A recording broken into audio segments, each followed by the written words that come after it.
और जब प्रजा की आहें महलों की दीवारों से टकराने लगे, तब इतिहास केवल कहानी नहीं लिखता, वह एक चेतावनी बन जाता है। नमस्कार दोस्तों, आज मैं सुनाने जा रही हूँ आपको एक ऐसे राजा की कहानी जिसके घमंड ने उसका राज्य छीन लिया और जिसकी क्रूरता ने उसकी प्रजा को ही उसका दुश्मन बना दिया, जिसका अंत इतना भयानक था कि आज भी उसका नाम अहंकार की मिसाल माना जाता है। दोस्तों, यह कथा बहुत पुराने समय की है, जब भारतवर्ष में राज्यों पर राजा शासन करते थे।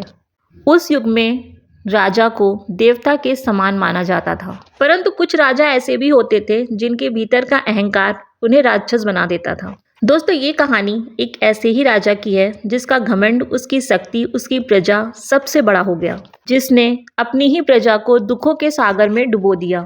ये कहानी केवल एक राजा की ही कहानी नहीं है, अपितु अहंकार, सत्ता और कर्म के फल की शिक्षा है। दोस्तों, उत्तर दिशा में स्वर्णपुर नाम का एक राज्य था। सोने जैसी चमकती उसकी नदियां, अन्न से भरे भंडार, मेहनती और सरल हृदय वाली प्रजा, सब कुछ आदर्श था। और इस राज्य के राजा का नाम था राजा विक्रमसेन।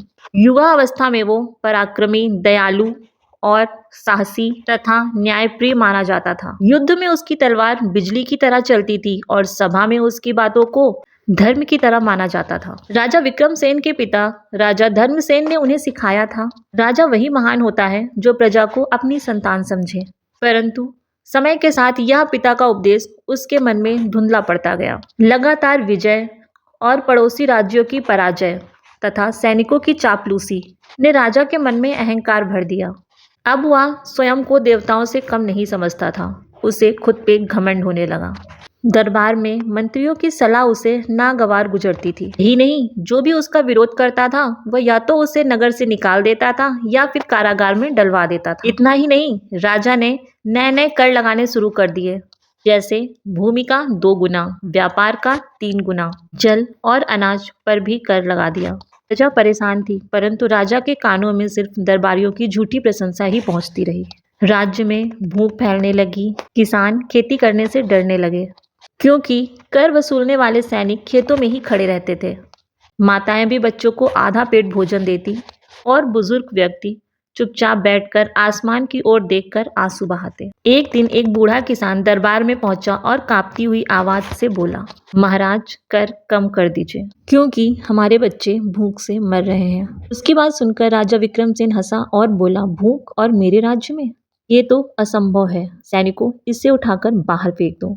और उस दिन से राजा की क्रूरता की चर्चा दूर दूर फैल गई। उसी राज्य में एक महान विद्वान और तपस्वी रहते थे, महर्षि कपिल। उन्होंने राजा को संदेश भिजवाया, अहंकार राजा को अंधा कर देता है, प्रजा का दुख राजा के पतन का कारण बनता है। राजा ने संदेश को पढ़कर उसे आग में फेंक दिया और कहने लगा, अब एक साधु मुझे संदेश देगा, वो तुच्छ प्राणी मुझे ज्ञान देगा। राजा को नहीं पता था, परंतु ये उसका सबसे बड़ा अपराध था।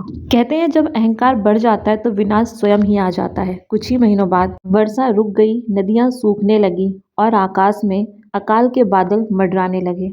प्रजा ने इन्हें राजा के पापों का फल माना और राजा ने इसे भी अपनी शक्ति से जीत लेने का अपने मन में भ्रम पाल लिया। उसने अनाज के भंडार अपने लिए सुरक्षित करवा लिए और प्रजा के लिए दरवाजे बंद कर दिए। भूख और अपमान ने लोगों के मन में साहस भर दिया। गांव-गांव में फुसफुसाहट होने लगी, लोग एक दूसरे से राजा की बुराई करने लगे, बात राज्य के बाहर पहुंचने लगी। एक युवा किसान, जिसने लोगों को संग्रहित करना शुरू कर दिया और कहा, ये राजा है, हमारा भगवान नहीं, ये हमारा शोषण नहीं कर सकता। उसने कहा, राजा सेवक होता है, स्वामी नहीं। राजा को अपने राज्य में हो रहे विद्रोह की सूचना मिली। राजा ने आदेश दिया, जो भी विद्रोह करे उसे मृत्यु दंड दो। निर्दोषों का खून बहा, गलियां लाल हो गईं। राजा का सिंहासन तो ऊंचा था, परंतु उसके नीचे लाशों के ढेर बिछे थे। ये सब देखकर महर्षि कपिल स्वयं दरबार में आए, उस राजा को आखिरी चेतावनी देने। वो बोले, राजा विक्रमसेन, अभी भी समय है, अपना अहंकार त्याग दो।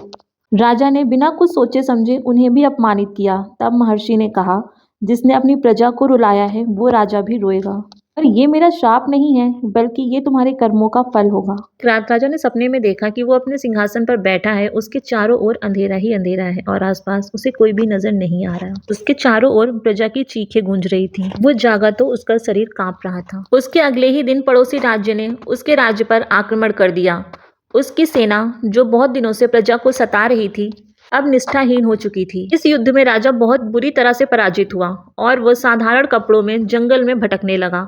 वह भूखा प्यासा यहाँ से वहां भटकता रहा। भूख प्यास और अकेलापन, अब यही उसका जीवन था। एक दिन उसने एक किसान को अपने बच्चे को खाना खिलाते हुए देखा और ये देखकर उसकी आंखों से आंसू बहने लगे। उसने कहा, मैंने कितना बड़ा पाप कर दिया। राजा ने निर्णय लिया कि अब वो उसी जंगल में रहेगा और तपस्या करेगा। बहुत समय तपस्या करने के बाद राजा का अहंकार पूरी तरह से खत्म हो चुका था और अब फिर से वह पहले की तरह एक अच्छा इंसान बन गया। स्वर्णपुर राज्य अब एक नया राज्य बन चुका था, जहां पर राजा नहीं थे बल्कि नियम सर्वोपरि थे। राजा विक्रमसेन का नाम इतिहास में एक चेतावनी बन गया। दोस्तों, ये कहानी हमें सिखाती है कि घमंड राजा का हो या साधारण व्यक्ति का, उसका अंत पतन ही होता है। जो भी प्रजा, परिवार और समाज को दुख देता है, वो अंततः स्वयं भी दुखी होता है। राजा विक्रमसेन समझ चुका था कि सिंहासन ऊंचा होने से राजा ऊंचा या बड़ा नहीं बनता। व्यक्ति बड़ा तब होता है जब वह झुकता है। राजा का घमंड तो खत्म हो गया, परंतु उसका वो समय वापस नहीं लौटा, क्योंकि इतिहास गवाह है, जिसने भी दूसरों को रुलाया है वह स्वयं भी रोया है। कर्मों का फल जरूर मिलता है। इस कहानी से हमें यह सीख मिलती है कि व्यक्ति को किसी भी परिस्थिति में अच्छा या बुरा किसी भी तरह अहंकार नहीं करना चाहिए। जब किसी भी व्यक्ति के मन में अहंकार आता है और वो खुद को भगवान समझने लगता है, तो वहीं से उसका विनाश शुरू हो जाता है। पद या प्रतिष्ठा से कोई ऊंचा नहीं उठता, कोई बड़ा नहीं बनता। इंसानियत सबसे बड़ी चीज है।